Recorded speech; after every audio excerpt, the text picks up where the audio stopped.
naona moto unawaka leo, nikuja katika nguvu zako. Naona moto, naona moto,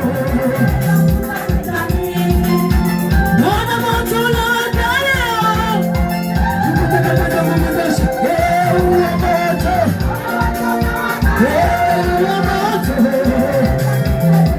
naona moto.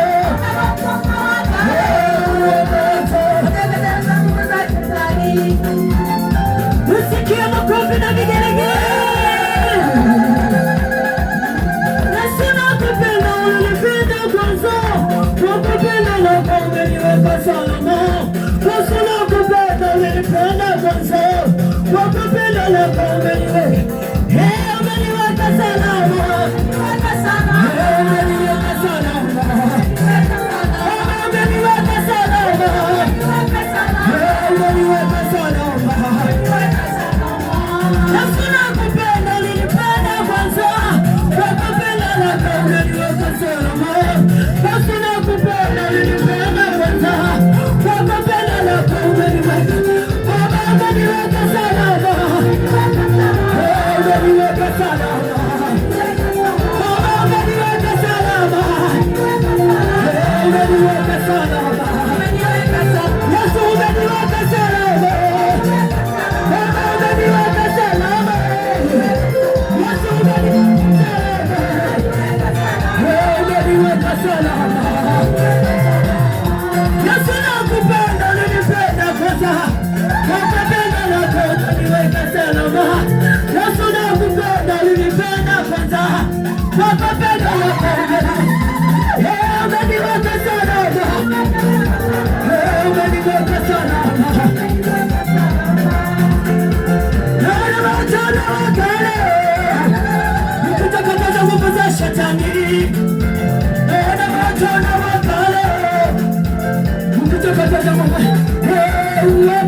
Naona moto unawaka leo, nikutakatiza nguvu za shetani. Nasikia shangwe na vigelegele.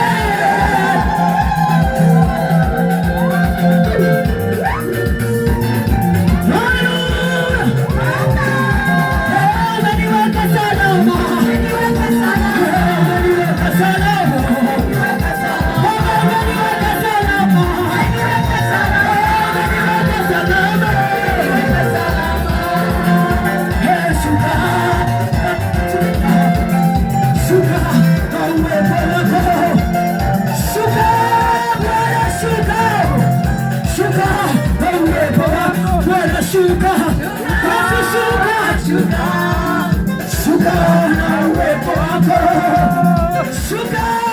Bwana, shuka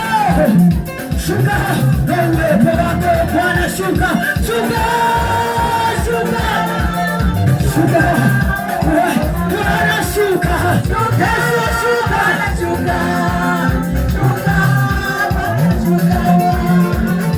usikie shangwe na vigelegele.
kutoka juu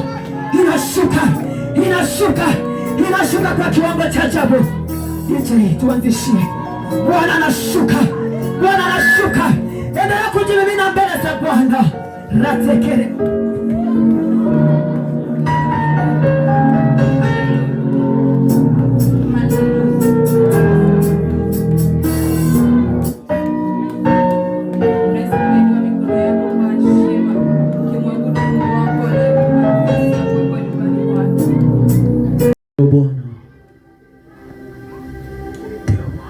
I'm waiting upon you. Tunasubiri mkono wako. Come and speak unto your people's lives. Shuka na useme na maisha ya watu Bwana. Forget your problems, forget your money, don't mind about your neighbor, but think about the Holy Spirit is coming to deliver you. Matatizo yako, sahau habari za matatizo ulitoka kwa jirani, subiri kukutana na mkono wa Mungu. Is here. Yuko hapa. Is here. Yuko hapa. He promised me. Amemwahidi. Every step, every place you will step your feet. Kila sehemu utakaposimama miguu yako. I'll be with you. Nitakuwa pamoja na wewe. And I will manifest my mighty hand upon my people. La anasema Baba Mungu alimwambia atafunua uwepo wake kwa ajili ya watu wake. Thank you. Asante. Thank you. Asante. Come and reign. Njoo Bwana na uongozi. Come and reign. Come na uongozi. Father, it wasn't my plan. Bwana, haukuwa mpango wangu. I knew today I was supposed to be in my church. Nilijua leo nilitakiwa kuwa kanisani kwangu. But you allowed him to left a visitor there. Lakini umeniamuru ni waache niliowatembelea pale. I welcomed the visitor, but I left the visitor in the church. Nimekaribisha wageni lakini nimewaacha wageni kanisani. Because you have the purpose to fulfill in this place. Because kwa sababu una mpango unaoenda kuutimiza katika eneo hili. And I believe. Na ninaomba. I believe. Na ninaamini. Before I leave this pulpit. Kabla sijaondoka katika madhabahu hii. You've already changed the situation of your people. Unakuwa tayari umebadilisha hali ya maisha ya watu wako. Father, I heard that the fundraising money for the place for the church. Ninasikia Bwana kwamba wanahitaji pesa kwa ajili ya eneo hili, kwa ajili ya kanisa. I believe your mighty hand is here. Ninaamini mkono wako wa nguvu huko hapa. Because you don't send him in the place without a purpose. Kwa sababu huwezi ukanituma sehemu bila mpango. Let this purpose be fulfilled in this place right now. Mpango huu wako utimie katika hili eneo. I call upon the divine providence. Ninaita neema ya Mungu. That divine providence provide your people. Mkono wako uachiliwe juu ya watu wako. Provide money. Achilia pesa. Don't allow us to fall in shame. Usituache tuanguke kwenye aibu. Don't allow your servant to fall in shame. Usiruhusu mtumishi wako kuanguka kwenye aibu. Save us from all evil ways and manifest your mighty hand. Tusaidie Bwana kutoka kwenye mkono wa adui kwa mkono wako wa nguvu. Do something new. Fanya kitu kipya. I call money. Tunaita pesa. I call money. Ninaita pesa. From four corners of the world. Kutoka kila kona ya dunia. In the name of Jesus. Katika jina la Yesu. Everyone say amen and they clap for him a mighty hand of praise. Kila mmoja na aseme amina na apige makofi kwa Bwana. Hallelujah. Hallelujah. I love you. Ninakupenda. You can get your seat. Unaweza kukaa. I want to take this opportunity to thank my friend and my brother. Napenda kuchukua nafasi hii kumshukuru rafiki yangu na kaka yangu. Thanks for the great work you are doing in this side. Mungu akubariki kwa kazi kubwa unayofanya mahali hapa. Amen. May God bless you. Amen. Mungu akubariki. Mungu alibariki. Amen. Amen. Amen. Thanks for having me. Asante kwa kunipenda.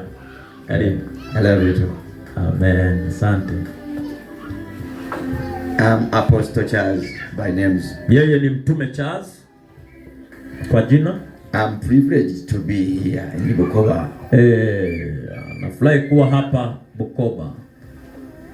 This is my first church to step in Bukoba. Hii ni kanisa lake la kwanza kusimama kwenye madhabahu katika Bukoba. But I used to bypass here to go around the different cities of Tanzania. Ametumia mara nyingi kupita maeneo haya kwenda katika maeneo tofauti katika Tanzania. And I had a radio program from Radio Rumuri. Na huwa ana huduma ya ana kipindi katika Radio Rumuri. If you can remember, the preaching is from Radio Rumuri Luganda and Swahili. I'm the one who was preached there. Kama uliwahi kusikia mtu anahubiri kwenye Kiganda, anahubiri kwenye Radio Rumuri kwa Kiganda, ndo huyu hapa alikuwa anahubiri. Wangapi mliwahi kusikia? Amsikilizi radio. Amsikilizi radio? So, they are good friend of mine, Rema Outreach Ministries. They are good friend of mine. Ni marafiki zake sana pale Rema Outreach kwenye Radio Rumuri. Overseer Johannes Kasimbazi. Kiongozi Kasimbazi. And the entire leadership of Radio Rumuri. Na wale viongozi wa Radio Rumuri ni marafiki zake. They gave me airtime to preach for free. Walimpa nafasi ya kuhubiri bure kwenye radio. Amen. And 1 month back they called me when I was in Uganda. Na kipindi alipokuwa nyumbani Uganda walimpigia simu. They told me, Pastor, you are lost. Apostle, where are you? Walimuuliza, Apostle, mbona umepotea, uko wapi? So we miss your preachings. Anasema tumeyamisi mahubiri yako. So and I believe this time around I'm going to come back to preach again. Na anatamani kipindi hiki atarudi kule, anaamini atarudi tena kuhubiri. So a good chance I've got friends and brothers here in Bukoba. Amepata nafasi kupata ndugu hapa Bukoba. So I'm happy. Yuko anajisikia furaha. Amen. Sisemage amina na wewe. And I want to thank God for my brother. Na anapenda kumshukuru Mungu kwa ajili ya kaka yake, yani mimi. He was the very first person to come in a conference. He was the first visitor to reach in our conference in Kampala. Nimekuwa rafiki yake wa kwanza kufika kwenye conference, lakini amekuwa rafiki wa kwanza kunitembelea kanisani. Amen. Amen. So he was the first visitor to step in a conference. Nilikuwa rafiki wa kwanza kufika kwenye conference from outside Uganda. Kutoka nje ya Uganda. So you made me happy. Kwa nilimfanya akafurahi. Nilifika mapema. I didn't know him. Alikuwa hanifahamu. But I used to chat with him through social media, WhatsApp. Lakini tulikuwa tunawasiliana kupitia WhatsApp. Very humble man. Mtu mnyenyekevu tu. Mwenyewe unaona. You people, you are blessed. Nyie mmebarikiwa. Amen. So I'm happy for you. Asante. Anajisikia furaha kwa ajili yangu. Asante. That's why I've cancelled my program. Na hiyo ndio sababu aliamua kusimamisha mipango yake to visit him. Hakikisha anafika hapa. Makofi kwake. I had a conference in a church. We have a church there around Kanyigo, but the Uganda part, the place called Nangoma. Kule na Ngoma karibu sehemu ya Uganda, wao walikuwa wana kongamano. Yeah, I've started a church there called Jubilee Revival. Ameanzisha kule kanisa la Jubilee Bible. Jubilee Revival. Jubilee Revival. This is a youth pastor. Huyu ni mchungaji wa vijana. And I have already ordained a pastor there. Na pia ameshafanyaje? Kuna mchungaji, nimeshasimamisha mchungaji. Ameshasimamisha mchungaji pale. Because me, I'm an international preacher. Huyu ni kwa sababu yeye ni mhubiri wa kimataifa. Amen. I'm a Bible scholar teacher. Yeye ni mwalimu wa Biblia.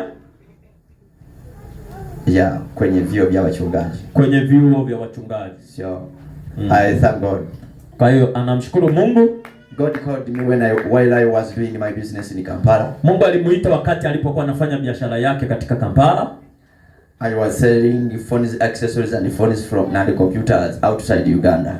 Outside Uganda. Alikuwa anauza kompyuta, anauza simu kutoka Uganda. Naita nje ya Uganda. Yeah, from China and Dubai. I used to sell wholesale. Alikuwa anatumia kuuza jumla. Kuuza jumla kutoka China na Dubai. So God called me while I was doing my business. Kwa hiyo Mungu alimuita wakati alipokuwa anafanya biashara yake. So he called me and established me to do this work I'm doing right now. Na Mungu alimuita na akamsimamisha kufanya kazi hii ambayo anaifanya leo. Makofi kwa Yesu. So when I am doing ministry, akiwa anafanya huduma, I'm not thinking anything concerning his physical issues and the money. No. Yeye huwa hafikiri mambo kuhusiana na mambo ya pesa, sipi nini. Yeye haangalii mambo ya kimwili. Because I'm a business administration and I know how to do business. Yeye ni mtu amesoma mambo ya biashara na anajua ni namna gani ya kufanya biashara. So today, kwa hiyo leo, I have few minutes in front of you. Kwa hiyo ana dakika chache mbele yako. Because from here, kwa hiyo kutoka hapa, kwa sababu kutoka hapa, I left my car on the border. I'm going to drive to Kenya. Ameacha gari lake kule border, anaenda kuliendesha kwenda Kenya. So I believe I'm going to spend the night on the way. Kwa hiyo anategemea kwamba ataenda kutumia usiku mzima wakati akiwa njiani. So and we had a conference we started on Sunday last week. Na pia walikuwa wana kongamano walianza kwenye Jumapili iliyopita. We had a prophetic conference. Walikuwa wana kongamano la kinabii. Because of the time I would like to prophesy upon your life for each of you. Pia kwa sababu ya muda, lakini angetamani atabiri juu ya maisha yako kila mtu. But I will come back again. Let me preach. Lakini ngoja leo ni ubiri, atakuja siku nyingine. But I felt the spirit of prophesying. Lakini anajisikia roho ya unabii, roho ya kutabiri. Because this week Holy Spirit led me in that office. Lakini kwa sababu katika wiki Roho Mtakatifu alikuwa ananitembeza katika ofisi ya kutabiri. So but this year my schedule of this year, my program is already full. Lakini pia kwenye hichi kipindi chake, kipimo chake, huduma yake imekamilika. Mpangilio wa vitu vyake tayari umejaa. Yeah, this year it is already my program. I don't know when I will be back here. But hajui kwa sababu program zake zimejaza mwaka mzima. Hajui ataweza kurudi lini tena hapa. Bwana ampe neema. But I will come abruptly as it is today because it wasn't my program. Ataweza kuja kama ilivyokuwa hivi leo kwa sababu haikuwa ratiba yake. Anaweza kuja. Hallelujah. Amen.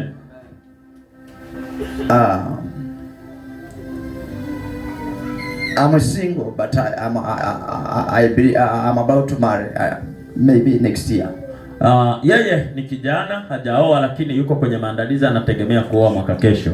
But God enables me to preach around many nations around Africa and East Africa. Lakini Mungu amempa neema ya kuhubiri katika East Africa na Afrika. So I thank God for that. Kwa hiyo anamshukuru Mungu kwa ajili ya hilo. Hallelujah. Hallelujah. I love you. You are my brothers. Anakupenda, wewe ni kaka, ni ndugu. Hallelujah. Hallelujah. You are welcome to Uganda. Karibu sana, unakaribishwa Uganda. You are welcome to Kampala. Unakaribishwa Kampala. I'm waiting to see you all, the entire church next year. Nasubiri kuwaona nyote kanisa mwaka kesho kwenye kongamano. Andaa nauli, tutaenda wote. And now we're going to be friends. Let us collaborate in our ministry, your neighboring ministry. Na sasa tunaenda kuwa marafiki. Hebu tuungane tuwe tunaendelea kufanya huduma pamoja na kanisa jirani. Hallelujah. Amen. God blessed us with the good friends. Mungu ametubariki na marafiki wazuri. Let's clap for the pastor because he's a good interpreter. Na terenganja kwa ajili ya mchungaji kwa sababu yeye ni tafsiri mzuri. Hallelujah. Amen. I was scared in what it will be because it is my first time to stand with him, but the anointing, I feel the anointing. Nilikuwa ninashangaa kwamba itaenda kuaje hapa kwa sababu ni mara ya kwanza kusimama naye, lakini ninasikia upako. Hallelujah. Hallelujah. Sema amina. Amen. You are going to be blessed. Unakwenda kubarikiwa. These few minutes, hizi dakika chache, God is going to deliver you. Mungu anakwenda kukufungua. Because the hand of God is here. Kwa sababu mkono wa Mungu uko hapa. And the Holy Spirit is here. Na Roho Mtakatifu yuko hapa. And I believe. Na ninaamini. The time when I come back. Na muda nikirudi tena. Maybe it will not be a Sunday service, but I will come to visit him. Na inaweza isiwe Jumapili, lakini najua nitarudi kumtembelea. But I will come with my contribution because I'm a co-worker of Christ. Na mimi nitarudi na mchango wangu kwa sababu ni msingi katika utumishi wa Kristo. So me giving it is part of my ministry. Come again? Utoaji ni upande wa Mungu. Utoaji ni sehemu ya maisha yake. Hallelujah. Hallelujah. So our conference we spent more than 80 Ugandan millions. Yaani kwenye kongamano lao walitumia karibia milioni 90 za Uganda. But me I myself, lakini yeye binafsi I spent more than 10 millions. Yeye alitumia kama milioni 10 zaidi ya milioni 10. But after that conference, lakini baada ya lile kongamano, God things amazing. Mungu amefanya maajabu. Hallelujah. Amemshangaza. God things amazing. Mungu amemshangaza. Now today, leo, I don't know whether last time you have seen my super custom. I used to do. Oh, I show you my car. I didn't. Okay. Nafikiri sijui kama uliona gari langu kipindi kile niliokuwa naendesha, sikuliona. But now, lakini leo I'm driving a car more than 150 millions. Yaani leo ninaendesha gari la zaidi ya milioni 150. But it's God's mercy. Lakini ni neema ya Mungu. I want to speak to someone who is under this roof. Ninataka kuongea na mtu ambaye yuko chini ya dari ya nyumba hii. God is never failing to help you. Mungu hajashindwa kukusaidia wewe. God is never failing to help you. Mungu hajashindwa kukusaidia wewe. Before I leave this pulpit, kabla sijaondoka kwenye madhabahu hii, your life will never remain the same. Maisha yako hayatabaki yalivyokuwa. Please come on, someone read for us the book of Luke chapter 5 from verse 1. Mtu tusomee Luka sura ya 5. Now I'm going to speak few words. Nakwenda kuongea maneno machache. But you not the date. Lakini not the date of today. Lakini sio siku ya leo. Sio tarehe ya leo. Not the date. Not you write the date. Date. Andika tarehe ya leo.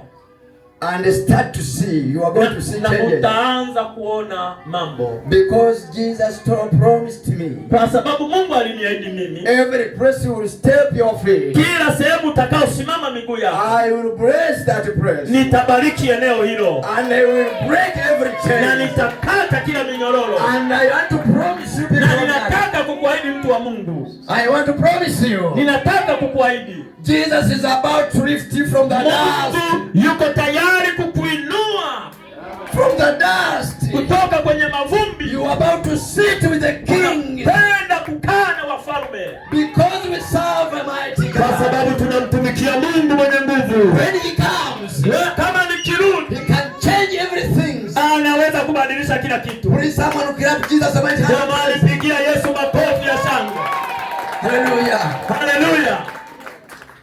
You may find yourself you are here in this church. It is not a honorable church. Everyone can despise the church. Unaweza ukajikuta huko kwenye kanisa hata sio kanisa la heshima.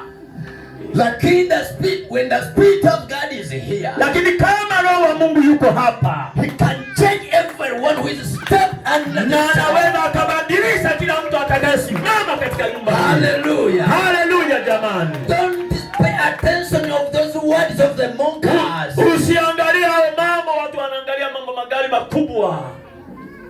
Many people they can mock and despise you and undermine you because of the building you are. Watu wanaweza kukudharau, watu wanaweza kukuona wakaenda kwa sababu ya jengo. But the God you serve, lakini Mungu unayemtumikia, He has no boundaries. Mungu hana kifungo, hana mipaka. He has no boundaries. Hana mipaka. To those who believes in him, kwa yeyote anayeamini katika yeye, they will enter and move under his promises. Mtaingia na mtatembea katika ahadi yake. And I want to unlock you today. Na ninataka nikufungue leo. Everyone who is here, kila mtu aliyeko hapa, you came in this service, umekuja katika ibada ya leo as usual, kama kawaida. You didn't know that you're going to find someone from outside. Hujui kama ungekutana na mtu kutoka nje ya nchi.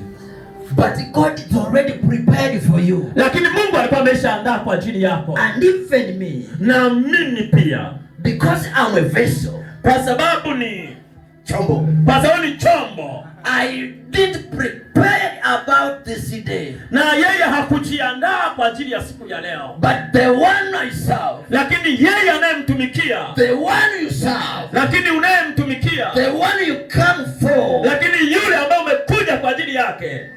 He knew your needs. Alijua mahitaji yako. He knew what can be helpful for you. Anajua ni kitu gani kingekusaidia wewe. Hallelujah. Hallelujah. He's already prepared for you. Lakini ameshajiandaa kwa ajili. You are about to sing and praise. Tena kusifu na kumwabudu yeye. Hallelujah. Jamani, hallelujah. From today. Kuanzia leo. And all the days of your life. Na siku zingine zote za maisha yako. Your neighbors, they saw you, they tell you when you're coming. Majirani yako watakuona wakati ukirudi. Kija. So while you are coming, from the time when you are coming to church, waliokuona wakati unakuja kanisani, they thought it is the use of prayers. Walijua ni hali yako ya kawaida ya so you are going to church and you come as kwamba huwa unaenda kanisani na unarudi. But they didn't know. Lakini hawakujua that today kwamba leo it is your answered prayer day. Kwamba leo ni siku ya majibu yako. Hallelujah. Jamani, hallelujah. Please someone lift up your hand. Kuna mtu mmoja piga makofi kwa hivyo.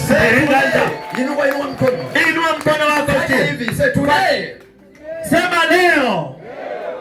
It is the day of my answered prayer. Ni siku ya kujibiwa maombi yangu. Hallelujah. Jamani, hallelujah. Speak it again. Sema kwamba leo ni siku ya majibu yangu. Leo ni siku ya majibu yangu. Let him answer your prayer. Acha Mungu ajibu maombi yako. Please read it for me. Someone read it for me. Soma hiyo Kiswahili kwenye Luka tulisema. Yeah. Mstari wa kwanza. Luka sura ya 5 mstari wa kwanza. Biblia inasema, ikawa makutano walipomsonga wakisikiliza neno la Mungu.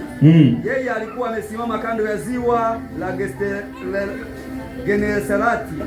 Akaona vyombo viwili vimekaa kando ya ziwa. Lakini wavuvi wametoka wanaosha nyavu zao. Akaingia katika chombo kimoja ndicho cha Simoni.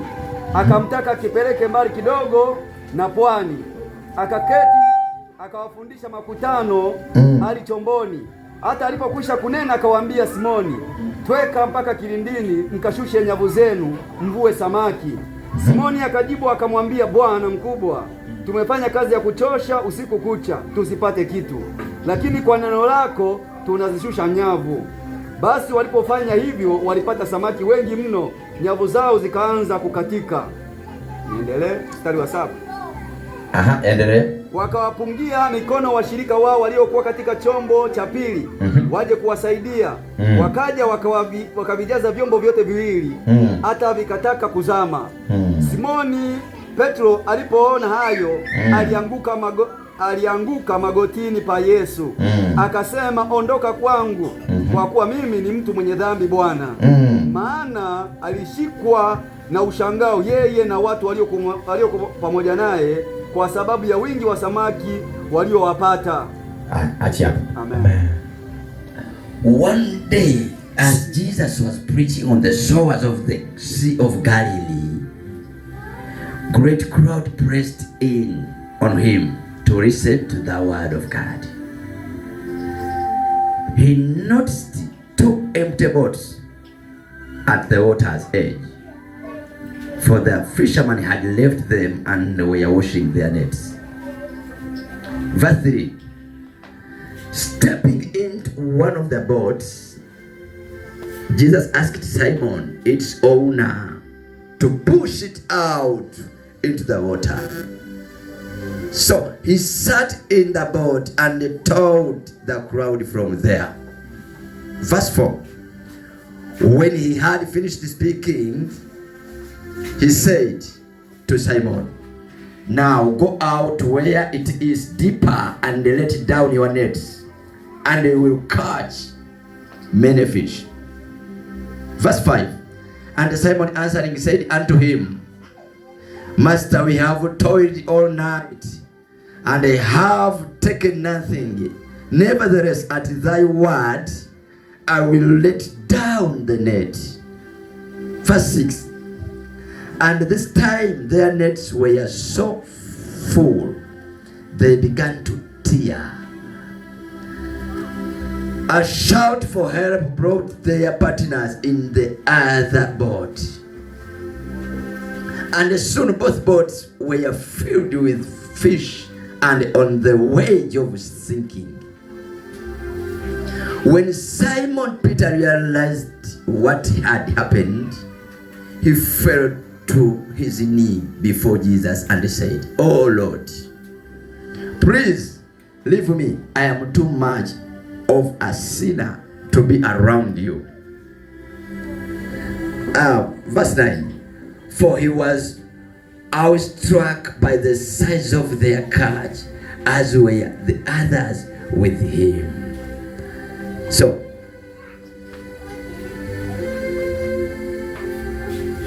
now, verse 10.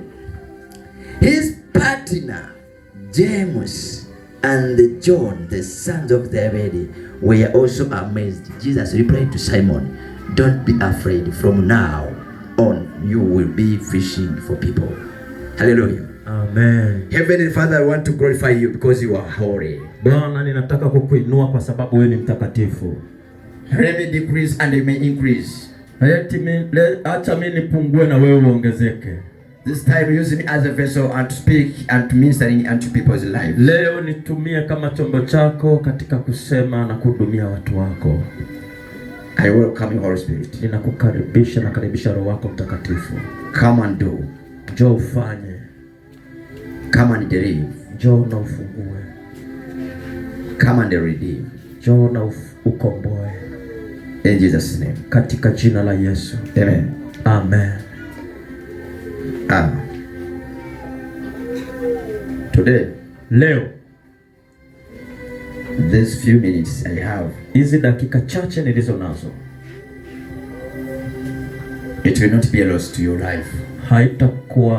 Hautajuta kwenye maisha yako. Haitapotea kwenye maisha yako. And Luke chapter 5 from verse 1. Katika Luka sura ya 5 kuanzia mstari wa kwanza, the Bible teaches us, Biblia utufundisha that one day Jesus started to do his work of preaching gospel. Kwanza kwamba Yesu alianza kufanya kazi yake ya kuhubiri injili. But you remember, Jesus was physically the son of a carpenter, Joseph. Lakini wewe unafahamu kabisa kwamba katika hali ya kimwili Yesu alikuwa ni mtoto wa fundi seremala, Joseph. And he spent 30 years. Na alitumia miaka 30. He was under his father. Alikuwa chini ya baba yake. But when we read the Bible, lakini ukisoma Biblia, there is a time when Jesus was 12 years. Kuna kipindi ambacho Yesu alikuwa na miaka 12, when his parents they used to go to Jerusalem. Kwamba kuna kipindi ambacho wazazi wake walikuwa wanakienda Yerusalemu for the Passover, kwa ajili ya Pasaka. When they reached there, walipofika pale, they left him without their knowledge. Walimwacha huko bila kujua. While they were on their way back home, wakati wakiwa njiani kuelekea nyumbani, they acknowledged that Jesus is not with them. Walikumbuka wakajua Yesu hayuko katikati yao. They started looking for him for 3 days. Wakasimama kuanza kumtafuta kwa siku 3. They found him in the temple. Wakaenda kumkuta hekaluni. They found him doing 3 things. Wakamkuta akifanya mambo matatu. First, he was sitting down. Jambo la kwanza alikuwa amekaa chini. Second, he was listening from the priests.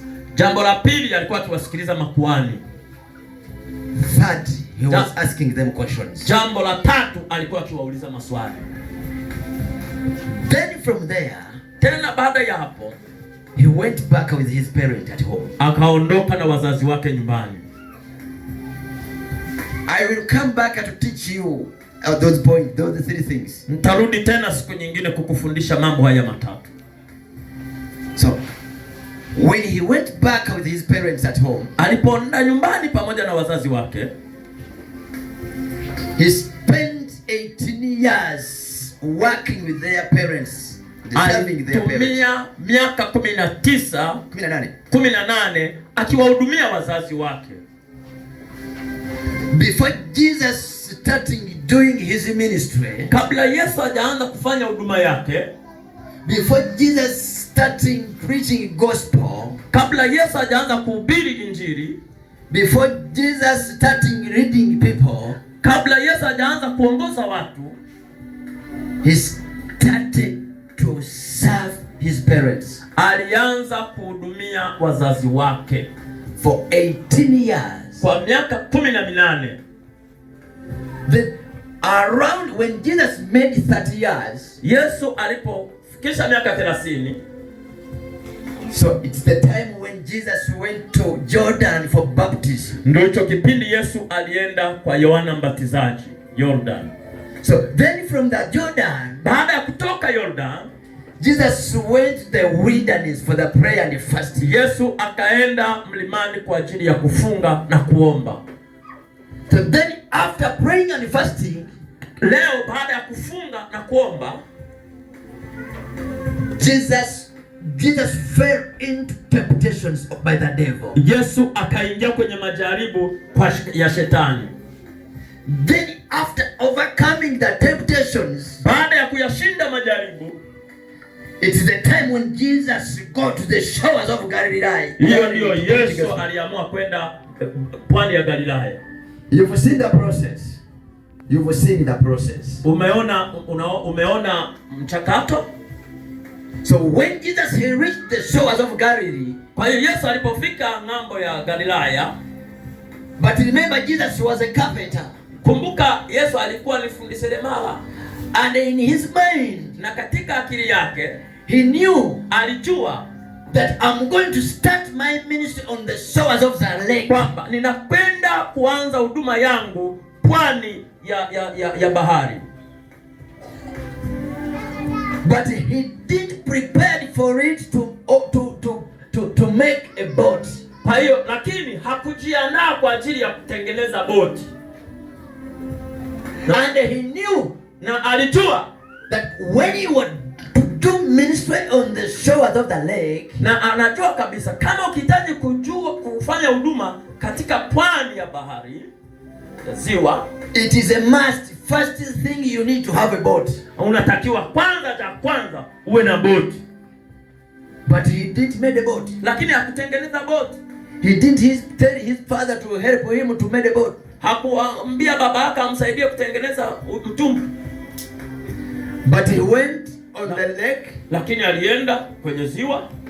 And he knew that he needed a boat. Na alijua kwamba anataka mtumbwi. Please pay attention of my word is this few minutes. Hebu nisikilize kwa makini haya maneno yangu. There is a point I want to bring out to your mind. Point nataka kuiweka kwenye mawazo yako. It will be helpful to your ministry and your life. Itasaidia katika maisha yako na huduma yako. Amen. Ndio? Amen. But when he reached there, lakini alipofika pale, it was a bad season for the fishermen. Ilikuwa ni kipindi kibaya kwa wavuvi. It was a dry season it was a dry season. This is what I can say. Yes, ilikuwa ni kipindi cha ukame kwa hao wavuvi. When he reached there, alipofika pale, he started preaching the gospel. Akaanza kuhubiri injili. But there are certain men, lakini kuna bwana fulani, there are certain men, those who had their boats and they was already fed up of those issues of fishing. Kwa hiyo kuna wengine ambao walikuwa wameshashindwa tu ya mambo yao ya kuvua samaki, walikuwa pale. They had a lot of debts. Kwa hiyo walikuwa wana deni kubwa. You know, when you are on the lake, unajua unapokuwa ziwani, may I use it to buy fish and selling to the city. Nimewahi kuwa ninanunua samaki ninauza mjini. I had those baridi cards, those fridges. Kwa hiyo alikuwa na mafridge kwa ajili ya samaki. There is a season. Kuna kipindi you a buyer, wewe mnunuzi, you need to help your workers, you the fishermen, those who use it to give you fish. Kuna wakati utatoa pesa kuwasaidia wavuvi when they are in a bad season, wanapokuwa kwenye kipindi kibaya. There is a time you need to give them money. Kuna saa unatakiwa kuwapa pesa, to give them advance. Unawapa advance and you agree and you make an agreement, na mnafanya makubaliano that when we enter into a good season we will pay you back. Kwamba wakati utakapokuwa kwenye kipindi kizuri utanilipa. Amen. Amen. So Jesus found these men in that trouble. Kwa hiyo Yesu akawakuta watu hawa kwenye jaribu hilo. They were in a lot of debts. Walikuwa kwenye kipindi cha kudaiwa. Wamekula advances za kutosha. They have already fed up of their work. Walikuwa wameisha kwama kwenye kazi zao. They brought out their nets to outside to the shore. Wakachukua neti zao wakapeleka huko nje kwenye mwaro. They left the boat empty on the shore. Wakaacha mitumbu iko huko hapo pwani haina kitu. Inaelea. They left the boat sailing on the water. Wakaacha mitumbu yao inaelea juu ya maji. But when Jesus reached there, lakini Yesu alipofika pale, he didn't look for the boats of those who had caught fishes. Hakuangalia watu, hakuangalia mitumbu iliyokuwa inakamata samaki. Ndio. He came closer to those empty boats. Akaja kwenye ile mitumbu ambayo haina kitu. He wanted to use those boats. Alitaka kutumia hizo boti to do his work, kufanya kazi zake. And he was not willing to pay anything. Na hakuwa tayari kulipa chochote. Jesus already found the man was already fed up with the work. Come again. Jesus found met men those who had already fed up with their work. Yesu anakutana na watu ambao wameisha kwama kwenye kazi zao. They have already offended. Wameisha kwama. They were already offended. They have already annoyed with their work. Wameisha chukia kazi zao. When Jesus came, lakini Yesu alipokuja, he didn't mind about their sorrows and their pain. Yesu akuangalia huzuni yao wala maumivu yao. But he wanted to use their boat. Lakini alitaka kutumia boti zao hata kama wako kwenye maji. And he just starting to command. Na alianza kuamrisha. He stepped into the boat. Aliingia kwenye boti without a permission, bila kibali. And he told the owner. Na akamwambia mwenye boti, please come and push me. Na hebu njoo alafu nisukume hapo mbele kidogo. It is like a familiarity. Inawezekana kama dharau. Ni kama dharau. Hallelujah. The owner of the boat, mtu ana boti yake. You didn't pay the money for the boat. Pesa kwa ajili ya boat. You didn't ask the boat to use. Hajaomba kwa ajili ya kutumia. You just step into the boat. Ni umeingia tu.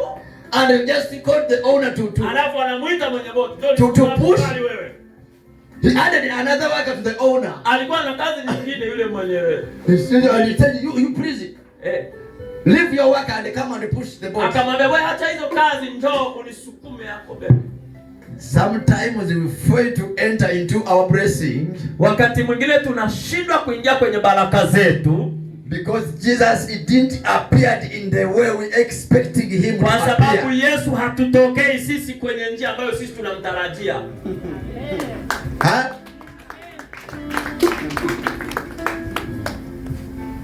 Many times we have failed to enter into our blessings. Mara nyingi tunashindwa kuingia kwenye baraka zetu.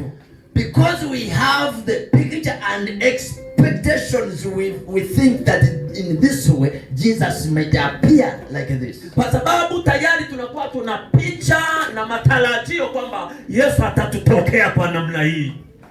Some of you are in the debt. Sehemu yenu, baadhi yenu mko kwenye madeni.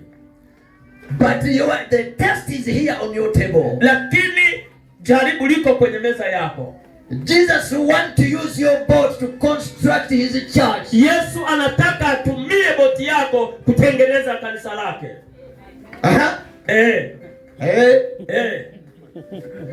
Your children and students, they have already failed to pay the tuition and the school fees. Watoto wako wameshashindwa kulipa school fees, lakini Jesus wants to use your boat and they want to push the boat. Yesu anataka atumie boti yako, alafu anakuita wewe ndio uisukume. Na watoto hawana ada. Hallelujah. Bwana asifiwe. I want to challenge you people. Ninataka nikuchallenge ndugu. In the season in the dry season where you are right now. Kwenye kipindi cha ukame ambacho ulicho nacho sasa hivi. It is the time when Jesus come and command you to give him a boat. Hiyo ndio saa ambayo Yesu anakutaka na anakuamurisha umpe boti. And he command you to push the boat. Na anakulazimisha wewe ndio isukume. Uache hizo nyavu, anza kusukuma boti. Don't ask him any question. Usimuulize swali lolote. When Jesus appears and want to use your boat, don't ask. Yesu atakapokutokea anataka kutumia boti yako, usiulize. You know, Pastor, these days we are in bad season. Ni kibaya sana kama vimekaza. So they have already operated my wife. Yani kwa kweli yani. Wamefanya operation kwa mke wangu amefanyia operation. And the kid is sick. Na watoto wanaumwa. So we are in bad season and even my mother in the village. Na tuna kwenye kipindi kibaya na mama yangu kule kijijini pia. Amevunjika mguu. Amevunjika mguu. Tena na baba yangu. Na baba yangu. Kuna kitu kuna maumivu ndani ya tumbo. Na maumivu hiyo anatakiwa kupelekwa kwenye operation. Hallelujah. Hallelujah. You have a lot of problems. Una matatizo mengi. Even if Jesus, he has ability to come with his boat. Kama Yesu angeweza kuja na boti yake. So, let me make it. Jesus, he has ability to come with his boat. Yesu alikuwa na uwezo wa kuja na boti yake. But he didn't do it. Lakini hakufanya hivyo. Because when Jesus come with his boat, kwa sababu Yesu kama angekuja na boti yake, there is no way where Peter will see the deliverance and the power of God on his way. Kulikuwa hakuna njia yoyote ambayo Petro angeweza kuona muujiza na uweza wa Mungu. Hallelujah. Hallelujah. So the time where you are, kwenye kipindi popote ulipo, maybe it is a hard season. Unaweza ukawa kwenye kipindi kigumu. But when Jesus want to save you from that terrible moment, lakini Yesu akitaka kukutoa kwenye hiyo hali mbaya, there is no need him to come with a boat. Hahitaji kuja na boti yake. He needs to ask you the boat. Anaitaka akuombe wewe boti yako. And then after using his boat, your boat, na baada ya kutumia boti yako, you are the one to push the boat. Wewe ndio utakayeisukuma ile boti. Tell your neighbor. Mwambie jirani yako. Yeah. Mwambie. Mwambie jirani yako. Tell your neighbor. Mwambie hivi, Yesu atakapohitaji, can you repeat? Let me tell you. Tell your neighbor that. Tell your neighbor. Mwambie jirani yako. When Jesus uses your boat, wakati Yesu atakapotumia boti yako, you are the one to push the boat. Wewe ndiye utakayeisukuma boti yake. Boti hiyo. Because you are the one who know where the weakness is, where you don't want to touch, where you know where to touch to push the boat. Kwa sababu wewe ndio unaijua ile boti yako kwamba ni wapi padhaifu, nishike wapi ili nisukume vizuri, ndio maana nakuita wewe mwenyewe. Hallelujah. Say, I'm going to push my boat. Sema ninaenda kusukuma boti yangu. Because Jesus is in my boat. Kwa sababu Yesu yuko kwenye boti yangu. Hallelujah. Hallelujah. This year, mwaka huu, you people, ndugu yangu, allow Jesus to enter into your boat. Kubali Yesu aingie kwenye mtumbwi wako. Your boat may be your business may become the boat where what Jesus. Biashara yako inaweza ikawa ni mtumbwi ambayo Yesu aliingia. Don't tell him about the loans and whatever everything. Usije kumwambia mambo ya mkopo, siji nani. When he enters in your boat, akiingia kwenye mtumbwi wako, please be wise to see how to push the boat. Uwe tayari kuangalia namna gani utasukuma hiyo boat. Hallelujah. Hallelujah. Hallelujah. Hallelujah. But after Jesus used the boat, lakini baada ya Yesu kutumia mtumbwi, he told Peter, akamwambia Petro, please come. Akamwambia hebu njoo. We don't know how Peter was feeling the feel. I don't know. Hatujui Peter alikuwa anawaza nini, alikuwa anajisikiaje. Wote yake maybe think about this man. He is a joker. He is familiar in your lot. He uses my boat. He commanded me to push the boat. Pengine alikuwa anasema yani huyu mtu sio. Yani anatumia boat yangu alafu ananilazimisha mimi ndo nisukume. But when Jesus entered the boat, lakini Yesu alipoingia kwenye mtumbwi, he needs Peter to push it. Alimtaka Peter asukume. So when he pushed the boat, alipoisukuma mtumbwi, the distance between the shores and the boat it already increases. Kwa hiyo ile hali ya mtumbwi pamoja na mwaroni pale palikuwa pameongezeka. And the owner was already left behind. Na mwenye mtumbwi alikuwa ameachwa nyuma. But the one who is in the boat is unknown. Lakini ambaye yuko kwenye boat hajulikani. Peter may think this man want to steal my boat. Sasa anajiuliza huyu mtu anataka kuiba boat yangu. But when Jesus enters in your boat, lakini Yesu akiingia kwenye mtumbwi wako, he don't want you to continue commanding him the way he uses the boat. Kwa hiyo hahitaji wewe uanze kumpa masharti namna atatumiaje hiyo boti. That's why I told you push the boat. Ndio maana akasema sukuma mtumbwi. Leave the boat. Achana na mtumbwi. Leave the boat with Jesus. Acha mtumbwi na Yesu. Hallelujah. Mwachie Yesu mtumbwi wako. Don't advise him the way he uses the boat. Acha kwanza kumshauri namna gani boti inatumika. Yeah, please come for interpreter. Pigia mtafsiri makofi. Pigia makofi mtafsiri. Pigia mtafsiri makofi. Piga wewe na wewe. Wengi wanampa Yesu boat. Many people they give Jesus a boat. Watu wengi wanampa Yesu mtumbwi. And they want to stand beside the boat to advising him how to. Wanataka wakae karibu hapa kwenye mtumbwi hapo, wewe Yesu hapo ushike vizuri. Many people they tithe in a church. Watu wengine waingia ndani ya kanisa and tithe and offering there. Watu wanatoa. Wanatoa. Watu wanatoa zaka hapa. And they want to stand beside it to see how what is their money doing. Na wanapenda kuchungulia kuona ile pesa imeenda wapi. Wewe uniamini. Hallelujah. Hallelujah. Jesus don't want your wise cake, don't want your advices. Yesu hahitaji tena ushauri wako, hahitaji tena kusimama karibu. Hallelujah. Amen. When you give him a boat, push the boat. Unapomaliza kumpa Yesu chombo, sukuma kule mbali. And go back to your worker, to another worker. Go back to another business. Nenda uendelee shughuli zingine. Achia yeye boat aendelee kufanya shughuli zake. Achia Yesu boat. Hallelujah. Amen. Anatoa anasimama, fungu la 10 anafanya kazi gani? Zenyewe ni ngapi? Kama bahasha ile imetuna. Mbona kuna mtumishi wa Mungu amekuja, kuna shukrani, bahasha ya shukrani, anipeleka wapi? Mchungaji anipeleka wapi?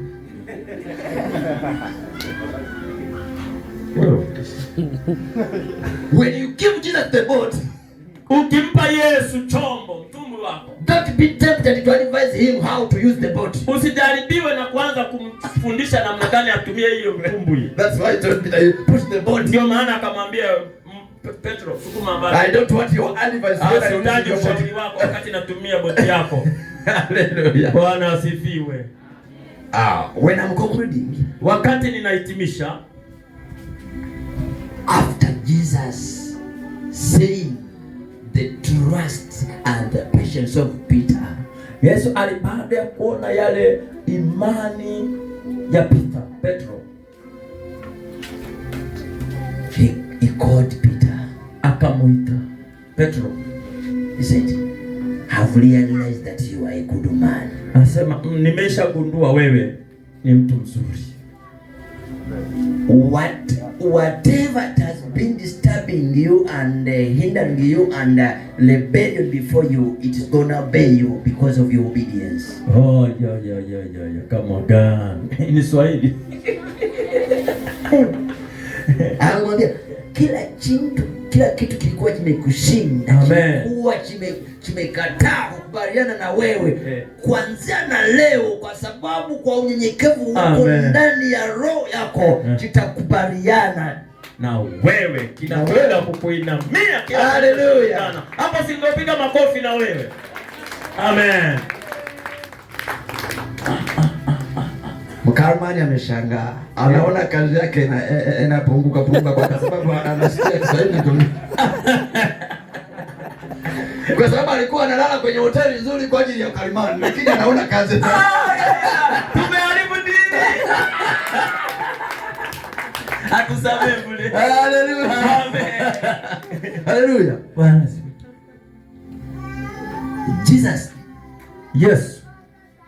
He realized, aligundua that this man, kwamba huyu mtu, even if he is in a bad season, hata kama yuko kwenye kipindi kibaya, but he had a good spirit and his spirit is full of obedience. Lakini ana roho nzuri na ni roho ya unyenyekevu. And he said, na akasema, whatever has been disturbing you, na chochote kilichokuwa kikikusumbua, whatever has been rebellious before you, chochote kilichokuwa kimekufunga, it will obey from now. Kitakutii kuanzia sasa hivi. That's why he commanded him, please come back with your net. Ndio maana akamwambia, hebu njoo tena, njoo na nyavu zako. Please put the net in the boat. Akamwambia, weka nyavu kwenye mtumbwi. Because you allowed him to use your boat. Kwa sababu umeniruhusu kutumia mtumbwi wako. Whatever been binding, it's already broken. Yote nilivyokusumbua lakini ukataa. Whatever has been binding you, chochote kilichokuwa kimekufunga, it is already broken. Kimesha haribika. Please come and do your work. When Jesus uses your boat, Yesu akitumia mtumbwi wako, he don't want to use your boat for his benefits only. Hatakiwi kutumia boti yako kwa faida yake peke yake. But he also wants to help you. Lakini anataka pia kukusaidia wewe. You to be blessed. Unatakiwa kubarikiwa. Hallelujah. Hallelujah. He wants to break the yoke. Anataka kukata minyororo. He wants to break the yoke which is in the boat. Anataka kuvunja nira. Hallelujah. Bwana asifiwe. Anavunja kila kitu wachawi walikuwa wamefanyia kwenye biashara yako. Hallelujah. Hallelujah. Unajua zile sehemu za ziwa kuna wachawi wengi, wavuyu ni wachawi sana. Amen. Jesus wanted to break those chains of witchcraft from the boat. Anapenda kukata hiyo minyororo ya kichawi huko ya mwaroni. The time when he was finished to the boat, alipomaliza kutumia ile boat, Peter was able to fish again because the yoke was already broken. Petro alikuwa tayari kwenda kuvua tena samaki kwa sababu nira ilikuwa imeshavunjwa. Brethren, ndugu zangu, let's obey and doing God's will. Hebu nyenyekea na myafanye mapenzi ya Mungu. it may seem like Jesus is already tormenting you and torturing you. Ni kama Yesu anaweza kuonekana anakutesa na kukusumbua. But he wants to break the chain. He wants to break the yoke. Anataka kukata minyororo, anataka kuvunja nira. After using your boat, akisha tumia mtumbwi wako, you will be able to catch the fish. Utakuwa tayari kukamata samaki. Hallelujah. Hallelujah. And he said, Peter, you please go and fish. Na akamwambia Petro, nenda uvue. The fishermen, those who were around, samaki wote kipindi waliokuwa karibu, the fishermen, wavuvi waliokuwa hapo karibu, they thought that Peter is a mad. Walifikiri Peter ni mweu. Because they know the time of fishing. Kwa sababu wanajua muda wa kuvua ni usiku. But at night they failed to catch the fish. Alafu usiku hawakupata samaki. But Peter obeyed and accepted to put the net and to go back. Na Yesu ananyenyekea, Petro ananyenyekea, anaweka nini? Nyavu, alafu anaenda kuvua. Many people, your neighbors and your relatives, they may see you as a mad person. Ndugu zako, majirani zako wanaweza wakakuona kama kichaa. But you have a purpose to fulfill. Jesus is one to bless you in front of them. Lakini una sababu ya kwenda, kuna kusudi. Yesu anakwenda kudhibitisha baraka zake juu ya maisha yao. Hallelujah. Amen. Then after Jesus using the boat, baada ya Yesu kutumia mtumbwi, then Peter threw the net. Na Petro sasa akarusha nyavu. Then after he caught the fish, baadaye akakamata samaki. Those who were around the shores of the lake, wale wengine wote waliokuwa ng'ambo ya bahari, they seen him. Walimuona.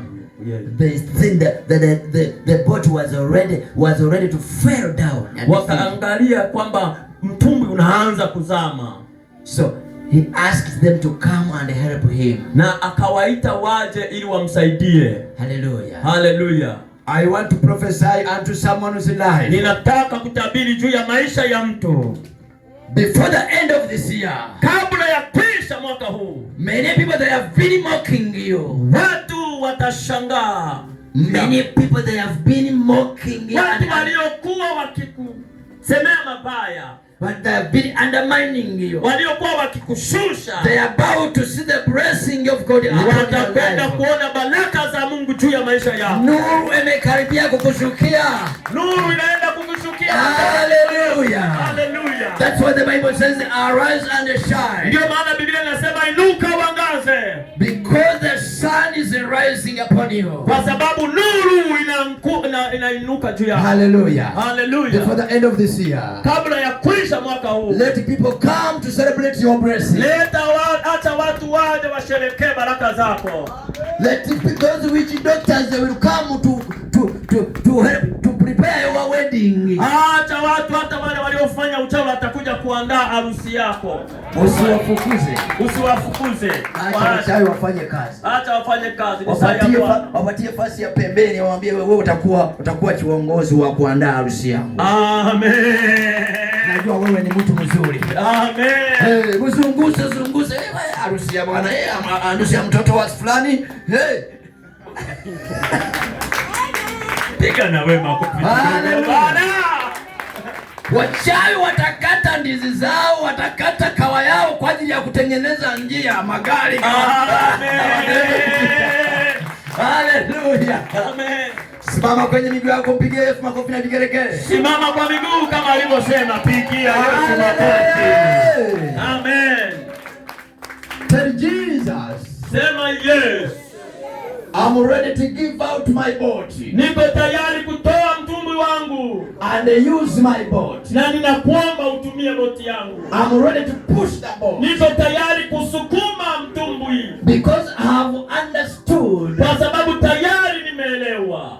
After using my boat, baada ya kutumia mtumbwi wangu, I will be able to overcome every situation. Nitakuwa tayari kushinda kila changamoto. In Jesus' name. Katika jina la Yesu. Amen. Inua mikono yako juu, kuombe. Hallelujah. Hallelujah. Hallelujah. Hallelujah, hallelujah. Hallelujah, hallelujah. May the Spirit of God move around. Koshikatala yalika. Ribreseleketala yaloko. I call upon the Spirit of God to help you. Every situation must bow down. Kila changamoto inatakiwa kukatwa katika jina la Yesu. Every debt should bow down. Kila madeni yatainama mbele yako. Every witchcraft shall bow down. Kila uchawi utainama mbele yako. Please close your eyes and lift your hand. I want to fumba macho yako na inua mikono yako. I want to proclaim the blessing upon your life. Nahitaji kutangaza baraka za Mungu juu ya maisha yako. Whatever situation you have been passing through, chochote changamoto ambayo umekuwa ukipitia, there is a mighty power to save you. Nguvu ya ajabu ya kukusaidia. There is enough power to deliver you. Kuna nguvu ya kutosha kukufungua. Maybe you've been tormented by the devil for so long. Pengine umeteswa na shetani siku nyingi. But today, lakini leo, is the day of your deliverance. Ni saa yako ya kufunguliwa. It's the day of your deliverance. Ni siku ya kufunguliwa kwako. Call upon the power of Inaita nguvu ya Mungu to touch everyone. Kugusa kila mtu. Holy Spirit, do your work. Roho Mtakatifu, fanya kazi yako. Holy Spirit, touch. Roho Mtakatifu, gusa. Touch. Gusa. Touch. Gusa. Every problem, kila tatizo, every challenge, kila changamoto, in the name of Jesus, katika jina la Yesu, I render you powerless. ninaharibu, I render you powerless. I stand against every power. Tunasimama kinyume kila nguvu za giza. I stand against every power of darkness. Tunasimama kinyume kila nguvu za giza. I render you powerless. Katika jina la Yesu. You have no power over these people. Hauna nguvu juu ya watu hawa. These are children of God. Hawa ni wachaguliwa wa Mungu. These are children of God. Hawa ni wachaguliwa wa Mungu. These are God's vessel. Hawa ni vyombo vya Mungu. These are children of the kingdom. Hawa ni watoto wa ufalme. In the name of Jesus. Katika jina la Yesu. Holy Spirit, change their situation. Roho Mtakatifu, badilisha maisha yao. Holy Spirit, pay for you your school Roho fees. Mtakatifu, let him pay your school fees for your children. Roho Mtakatifu alipe ada ya watoto wako. In the name of Jesus. Katika jina la Yesu. When he comes, he can change everything. Anapokuja anabadilisha kila kitu. When he comes, he can change the story. Anapokuja Roho Mtakatifu anabadilisha historia. When he comes, he can change the history of your family. Anaweza kubadilisha historia ya ukoo wako. In the name of Jesus. Katika jina la Yesu. Father, I thank you. Because you are faithful, God. Ninakushukuru kwa ni mwaminifu Mungu. I thank you. Tunakushukuru. You are the one who enabled him to stand before these people. Wewe ndio umenisaidia kusimama mbele za hawa watu. I call upon your blessing. Ninaita baraka zako. Touch everyone here. Gusa kila mtu. Use these people. Tumia hawa watu To construct the church. kujenga kanisa lako. Use these people. Tumia hawa watu To buy the land. kununua ardhi. They will never lack. Hawatapungukiwa. They will never lack. Hawatapungukiwa. May the door open for you. Milango ifunguke. May God connect you to you a destiny helper. Mungu akuunganishe na msaidizi. I'm seeing the destiny helper. Mungu, ninaona msaidizi wa hatima yako. Pastor, I'm seeing the destiny helper that are coming in this church. Oh, mchungaji, ninaona msaidizi wa hatima anaingia katika kanisa hili. God is going to bring the people to help this church. Mungu anakwenda kuleta watu kusaidia hili kanisa. God is going to bring people to help this work. Mungu anakwenda kuleta watu kusaidia hii kazi. And everyone who will stand in the gap. Kila mtu atakayesimama katika pengo. To buy the land. Kununua ardhi. He will never lack. Hautapungukiwa. He will never lack. Hautapungukiwa. I'm seeing the Holy Spirit bringing people. Ninaona Roho Mtakatifu analeta watu Close to you, Pastor. karibu na mchungaji. They are going to be a blessing. Na kwenda kuwa baraka. Hallelujah. They're going to be a blessing of this ministry. Wanakwenda kuwa baraka katika huduma hii. I'm seeing there were many battles and fighting here. Nimeona kulikuwepo vita pamoja na mashindano Because of this place. Kwa sababu ya hili eneo. And the church had some of the challenges, many challenges. Na kanisa lina changamoto fulani. It was a challenges. Ilikuwa ni changamoto. And some people left because of some of those challenges. Na pengine wengine wanaweza kuondoka ndani ya kanisa kwa ajili ya hiyo changamoto. And some people here they are not willing, they are not open, they don't have an open heart for their work. Na kuna wengine ambao wako hapa lakini mioyo yao haiko tayari, haijafunguliwa kwa ajili ya kazi. And I am seeing some meetings. Na ninaona vikao. There are some meetings protesting what is going on. Kuna vikao vilikuwa vikipinga kinachoendelea hapa. But if you were here, kama uko hapa and you are among of those who were in those meetings, na ulikuwa miongoni mwa wale waliokuwa kwenye vikao wakipinga, this is your day. Hii ni siku yako. You to be delivered. Unatakiwa kufunguliwa. You to be delivered. Unatakiwa kufunguliwa. May the Holy Spirit help you. Roho Mtakatifu akusaidie. To turn away from your evil ways. Kugeuka kutoka kwenye njia yako mbaya. To turn away from your evil ways. Kugeuka kutoka kwenye njia yako mbaya. May the Holy Spirit restore your way. Roho Mtakatifu arudishe njia yako. In the name of Jesus. Katika jina la Yesu. Father, I want to thank you. Baba, ninakushukuru for this man. Kwa ajili ya your servant. Ni mtumishi wako. I stand here. Nimesimama hapa. I call upon the blessing to his life. Ninaita baraka juu ya maisha yake. And the family. Na familia yake. Stand with him. Gusa Bwana. You enabled him to overcome some battles. Mwezeshe kushinda kila vita. You have been with him. Umekuwa pamoja naye. To overcome some battles some years back. Kushinda vita ambayo imekuwa. Even now you can help him. Na sasa unaweza ukampigania. There was some meeting of the pastors. Kuna vikao vya wachungaji. Some of them now it reduced now, but in some months back. Some time back. Katika miezi kadhaa iliyopita. I'm seeing some pastors were colliding to see how to pull him down. Niliona wachungaji wakiwa wanaangalia namna gani ya kumshusha huyu chini. But because you've been faithful before God, lakini kwa sababu umekuwa mwaminifu kwa Mungu, that's why he didn't allow you to fall down. Ndio maana hakuruhusu wewe ushuke chini. And you will never fail. Na hautashindwa. Pastor, the ministry is a blessing of God. Huduma ni baraka ya Mungu. Don't think a lot of this ministry. Mchungaji, nisifikirie sana kwa ajili ya huduma hii. Mrs. Pastor, ministry it is not a curse. Mama mchungaji, huduma sio laana. But when we stand upright before God, lakini ukisimama mbele za Mungu, God himself will bless us. Mungu mwenyewe atatubariki. God himself will bless you. Mungu mwenyewe atanibariki. Before the end of this year, kabla ya kuisha mwaka huu, God is bringing people into your lives. Mungu ataleta watu katika maisha.